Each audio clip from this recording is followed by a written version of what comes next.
Hello, my name is Kevin and welcome to the Love Decanters channel.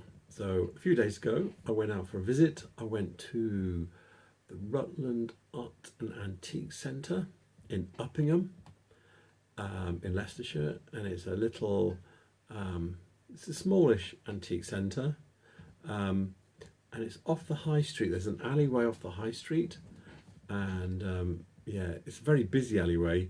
You'll see when I'm trying to, I think when I was doing the outside film, I think I had about 5 goes at it and I was rushed, and I even said I hadn't been there before. I have been there before, just hadn't filmed there before, but there were people creeping up on me from both directions, so I had to get on quickly, otherwise I was going to be there all day repeating myself over and over again and getting interrupted. So yeah, and I did buy something, yeah, because there's a lot of smalls there, so when I'm saying it's not big, but there's not lots of furniture, so if you're looking for smalls, glass, yeah, there's a lot of stuff there. So yeah, it's good from that point of view. So with that said, we'll get on with the video.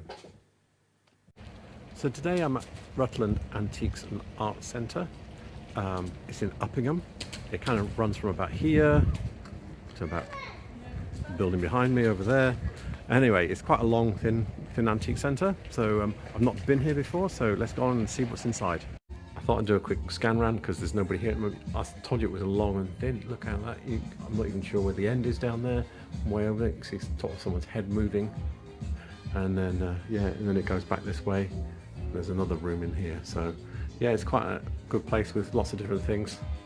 So, not much in furniture. It is mainly smalls, but there is a few bits. You can't come to an antique centre without seeing a Medina seahorse. He's got a little herd here. Yeah, he's got them. Oh, the price is okay. This one here, this one's a bit different because the colourway is not the same, but it's clearly, if you look at the head, it's exactly the same. And this one here is a bit different as well. Yeah, this one's a different colourway as well. It's a bit smaller. So those are unusual ones. And that one's it's a bit smaller. It's £10. I think it's yeah. It looks exactly the same as the others. What else is here? Yeah, these swans, they're interesting. Murano, it says. Are they signed anyway? No. I'll see if I can find these. I've not seen these before. They look a bit Wedgwood, but yeah. After a bit of furious Googling, the swans are not Murano. They're from Avondale in Pembrokeshire. Now, I did try to find out about this company. It sounds like it was a small family company and they've retired. So looks like they probably went into semi-retirement about 10 years ago, and I think it's not running at all now. So yeah, there's quite a lot of these swans. But if you look at the prices, they're on here. They're all fairly close together. The ones that he had were £8, so the ones that he have look to be a bargain in comparison to eBay at the moment. So yeah, and they're quite nice things. I'm not surprised he thought they might be Murano because they're very nicely made. So here we go. Nice Romanian fish, but it's actually attached to, I've seen one of these before, attached to a ashtray. So it's like it's leaping out, and you could probably put flowers in it. Yeah, what else is here? There's some interesting things. This is interesting. I'm going to try and look. There's a couple of other bits here. There's another bit here, and I'm going to try and see if I can find these. See if they're Czech, because I'm now. So I've got the 1977 catalogue from Kribska, from the Czech Glass Guide website, and it's like this, but it might not be that. The little bits, the hands don't quite join. Yeah, and there are others that are like the other one, the green one, but still not quite the same. The body's a little bit different. So it looks like both of them might be Kribska, but on the other hand, they might not be, because what I'm finding is that there's lots of people doing things that are very, very similar. And I don't know enough about them yet to know exactly how exact they were in making these things. Got catalogues for that. This, I've seen this before. I think it's in one of my catalogues. I'm going to look it up.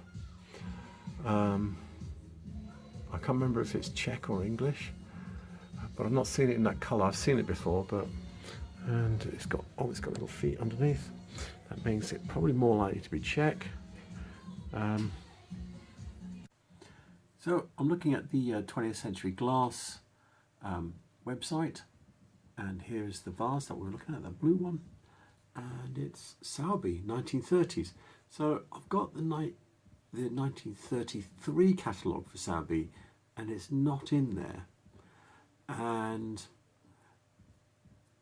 a lot of the stuff that's in that catalogue looks a lot more Victorian-y. So I can only imagine that this is a late 30s piece, and probably makes it a bit more derivative of people like Stossel and Wolfram, you know, from Europe. So, but anyway, this is it. It's got a few different pictures of it, size, but yeah, that's the one we were looking at. Got a nice, another Romanian little basket there. I don't know who the other basket's by. Might be Romanian, might not be.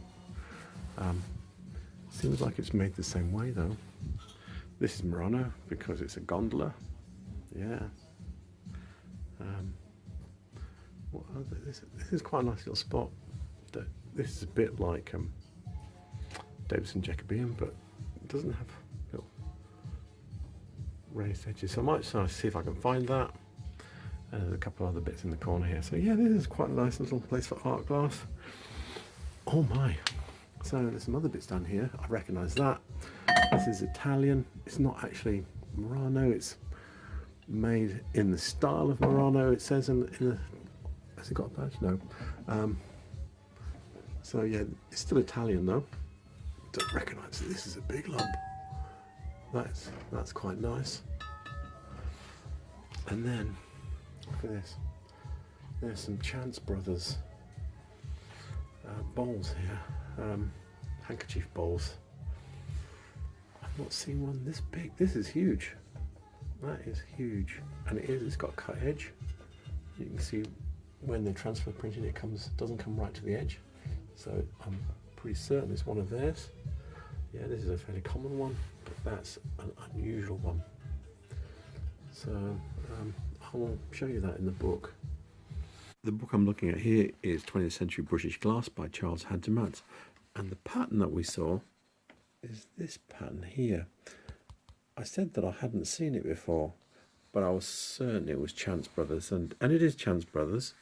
I've got some other patterns I have seen before, and this is what it says. Yeah, very interesting.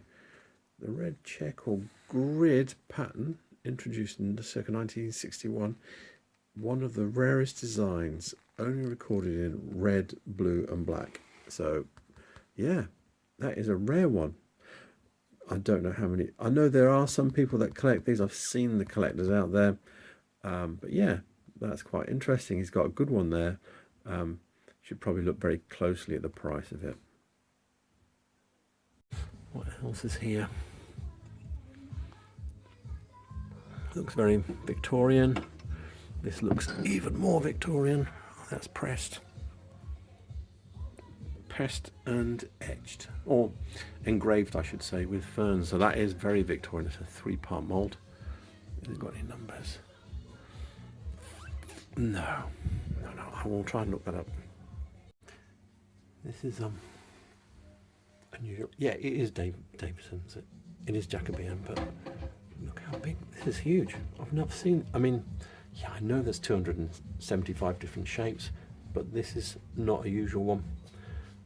So yeah, that's interesting. And what's he got on it? £10. So that's quite nice. We've got some custard glasses here. These ones look, yeah, with ferns and everything.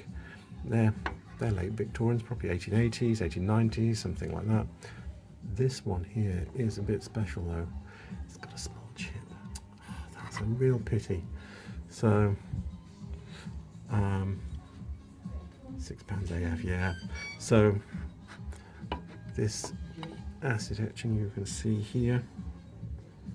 So this is probably 1850s, 1860s, so you're talking early Victorian, and yeah, and most likely maker would be Richardsons, so that is a good thing.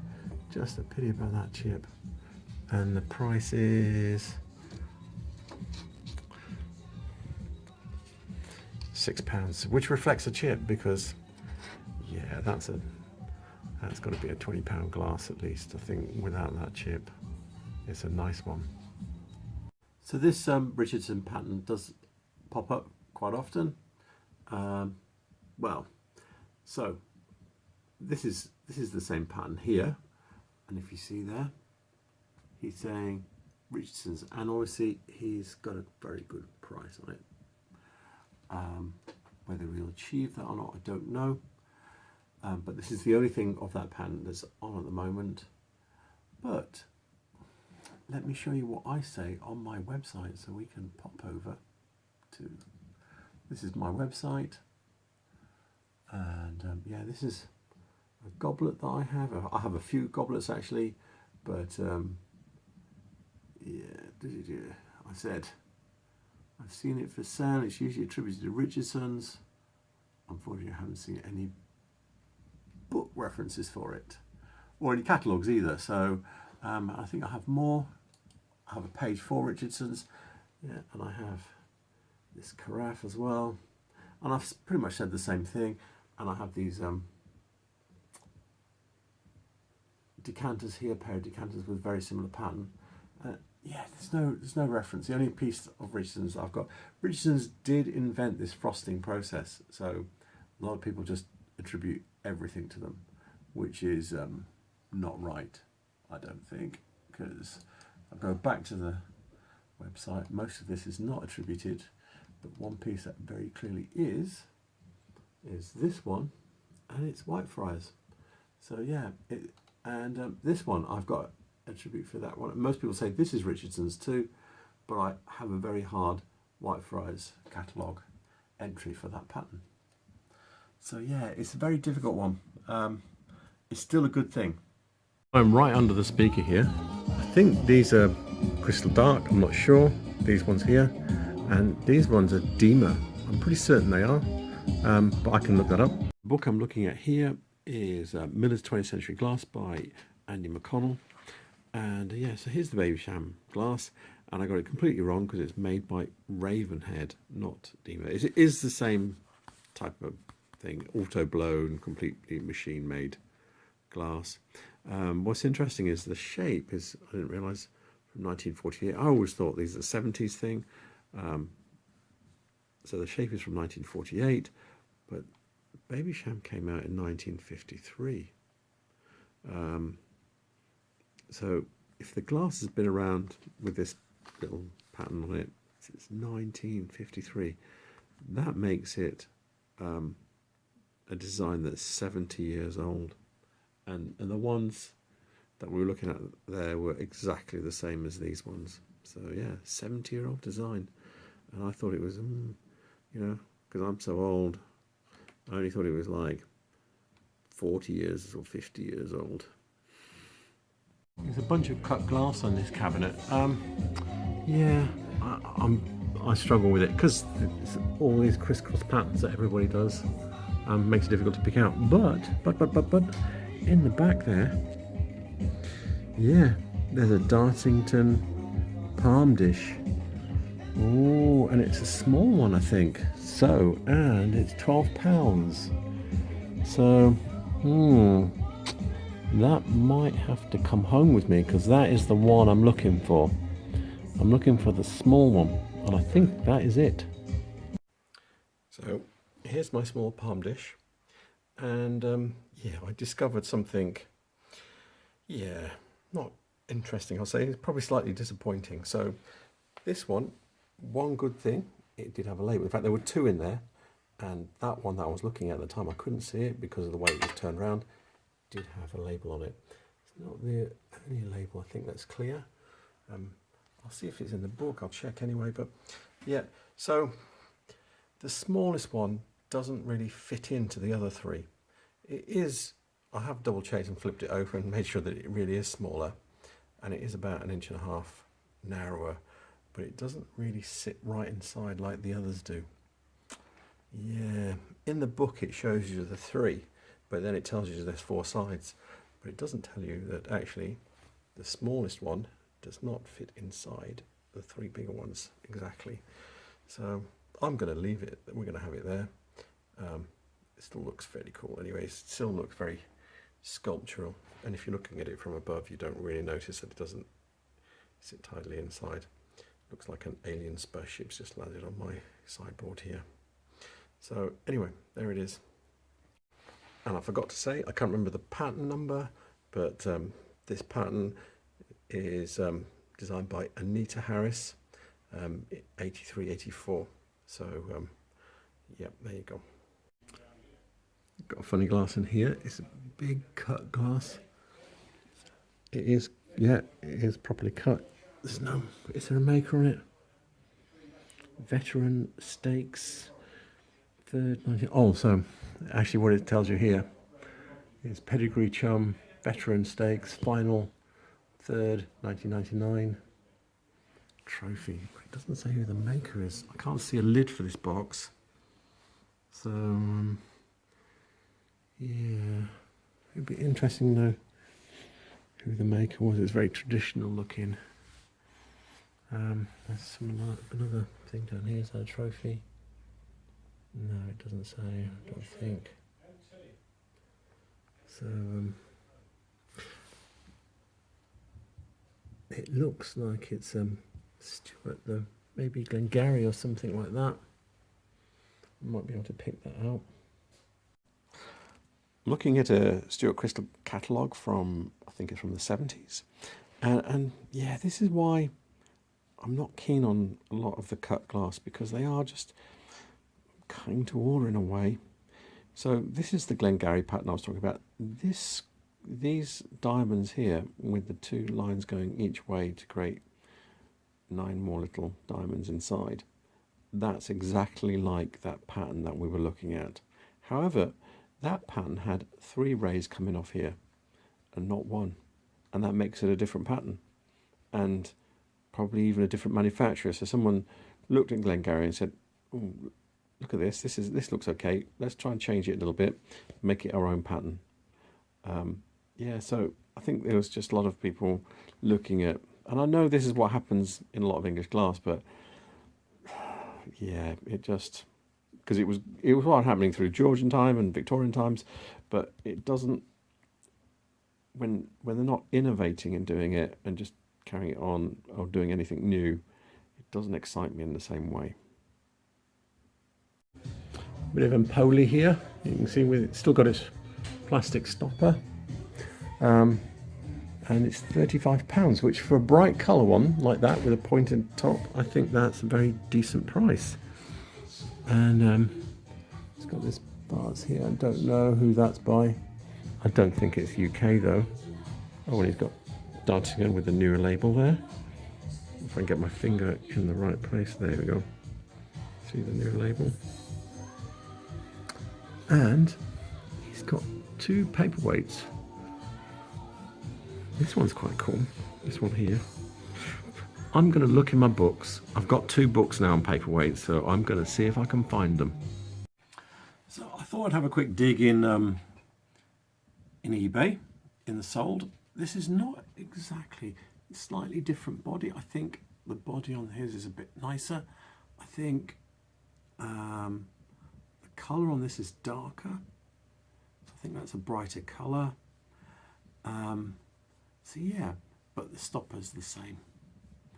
And yeah, this one achieved, well, it sold £50 effectively, plus £7 postage. So someone paid £57 for this one. And I don't think, usually people are looking for these things to have a brightly coloured group. So yeah, and have them different sizes. And the taller ones are the ones that make the bigger money. But there's a tall one, 120 quid. There you go. The other thing you've got to watch out for them, let's see if there's any stoppers sold here. Yeah, so you see this one here. The stopper's just like a little glass peg, has a small glass peg. It should have a plastic cover that goes over the top of that with flanges on it that make it fit airtight into the bottle. Now the one that we saw had that, which means it's all complete. Yeah, some of the tall ones make good money without this, and people, these things, just the stopper sold for good money. Yeah, and that's probably from a very expensive bottle. So someone's trying to unite two parts. But yeah, because some of them are making, that's actually made very good money, that one. Not terrible by comparison to some of the others. But anyway, yeah, this is eBay, things are up and down, but it gives you an idea that £35 on that bottle was a very good price. Look, he's got Persian rugs, very nice, lots of them. I can show you how to tell a real Persian. I've got Persian rugs at home, so I can tell you how to tell a real one. If you turn it over and you look at the back, the pattern should be as strong as it is on the front, and that means it's hand woven. If it's kind of like very indistinct with lots of banding going like this, then that's a machine made one. Another piece of unusual Davidson Jacobian. You can see with the edge, look like this. £8.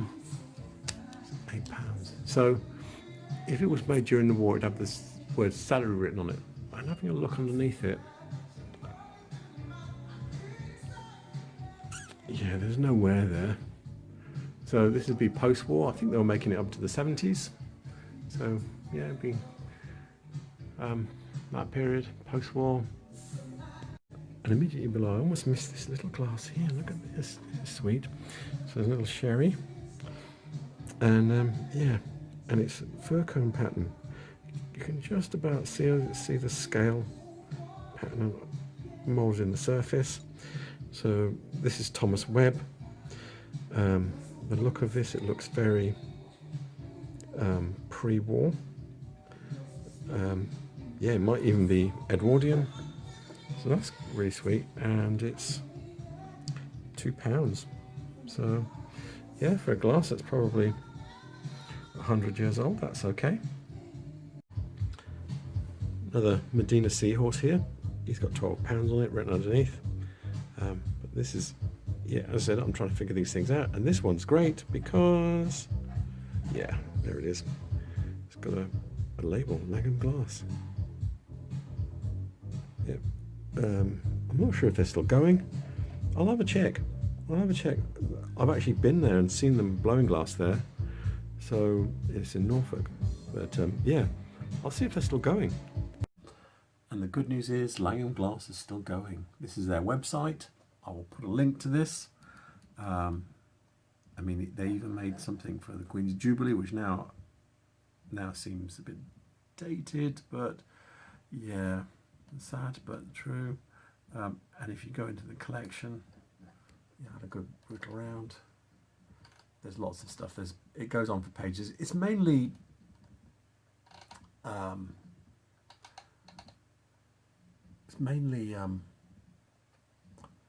paperweights and souvenirs, but there is some tableware in there as well. I was having a browse through the website, so just looking at different things. I noticed a label here. So the label is similar, but not the same, which means that the label that's on the one in the antique centre is not brand new. Don't know how old it is, but not brand new. I'm back under another speaker here, so I'm going to get away from it quick. But first, I thought I'd point this out. Nice little Pedestal salt boat. They're saying it's Waterford, so I'm going to see if I can find that one. So that means it's post 1950. I'm looking at the replacements.com website, which is an American company, and yeah, they have one of these. It's not in stock, but yeah, they're saying it's Waterford salt dip, and this is a commercial site, so they should know what the patterns are because that's what their business is. So yeah, I'm happy that it's that. I've seen them on eBay, but this is probably a better reference. These are sweet little liqueurs. They're barely bigger than I know my finger's looking huge, but anyway, barely bigger than a thimble. For sophisticated drinking. Further down here, there's this is early Victorian ribbed bell decanter. So these are made from 1830 through to 1880, so they actually cover quite a wide period, made for pubs and inns and things. What I'll do is I will pull a reference up that, because I do see them from time to time. I don't think I pull the reference out very often. And then there's these here. These are interesting little finger bowls. They're Pall Mall, but they look handles on them are done top to bottom. They're really interesting. They look kind of Victorian, but yeah, that kind of glass is rarer. It's quite thick as well, so I think those might be Victorian or Edwardian, as opposed to interwar, where when you see these kind of etched wares, it's really thin. The book I'm looking at here is The Decanter, Ancient and Modern by Andy McConnell. And yeah, here's your decanter here. And yeah, so this is a design for hotel and bar decanters from 1880. I've seen another picture that's supposed to be from the 1830s of them showing you how to make one of these. So I think it was by Apsley Pellet, but I can't find the reference now. But anyway, so it does show that these were made over quite a long period of time. And I should also point out, not only were there multiple companies making them, but there's lots of little variations on this design. Some of them have cut, some of them are very heavy, some of them a bit lighter, some of them have press stoppers. Yeah, there's lots of little, some of them have a single ring, some of them are more triangular shaped. Yeah, there's lots of little variations on these, but this is the standard really that you see most of. So this is an interesting bit, small bit of Dartington. This is what's interesting here. This pickle jar, pressed. You don't normally see pressed normally like this one. They're cut, and the ones it's got here are a bit unusual. This is interesting. I've seen this pattern before. I'm going to try and find it. It's got something written on it, and maybe he knows. No, I'm going to see if I can find that. What else is here? Yeah, a little decanter there. That looks like it's Royal Dalton. So this is interesting here. So do you remember I did my video on jug handles, dating things, Dartington. So this is done in the old way, and this is why I'm saying, you know, when you look at these features, you can't, all it is saying it's not older than a certain thing. So this is done the old way, but it says it's Dartington, which means it's fairly modern. The jug behind is done the new way. It's cut like a Irish Regency jug, but the handle is done in the modern way. It looks 20th century. It might be an Irish maker, you know, might be Waterford or Tyrone or Galway or somewhere, imitating that style. But that's what it looks like. Thirty vase here is interesting because it's got a folded rim, which is, again, that's an 18th century feature, but this is clearly Victorian because it's got ferns engraved on it. So yeah, so that's an interesting retro feature they've added on that one. This is Stuart Crystal. What's he got on that? This compot. Get the price out. Yeah. So this is Stuart. I'll be able to look this pattern up. It's based on the Stratford pattern from 1921, but I don't know when this pattern's from, but I can find that. I have the Stuart Crystal 1939 catalogue on my lap here, and yeah. So this is the compot we were looking at with the pattern number 24603. So the 1927 catalogue, the numbers only go as high as 23, which probably means this design is either from the end of the 1920s or early 1930s, probably 1930. So I would be saying 29 or 30 is the year for this design. The shape is designed by Ludwig and I don't know who did, it's a very fairly basic cross cut there, so I wouldn't begin to try and attribute that. But so yeah, so that's kind of dates it, and here's a good reference for it. And it was still in the post-war catalogues that I have as well, so they carried on making this design for quite a long time. What else? Yeah, none of these other decanters are really jumping out at me. I found another one of these small ones, so I am going to buy this one because I need one, and I'll show you it at home. I thought I'd point out that they've got a lot of vintage American clothes in here. If I switch this camera around. So yeah, so they've got all these vintage American clothes, and they give 10% of the money they make from these to the local food bank, and he told me they've given over nearly £7,000 so far. So yeah, if you come here, check out the clothes, because it is, some of it's going to a good cause. So this has taken a few days to do because I've failed quite badly at finding stuff. So you'll notice a few times in there that I've said, oh yeah, I'm going to find something, and I didn't find it. Yeah, so I really did enjoy my visit there. They're really nice people.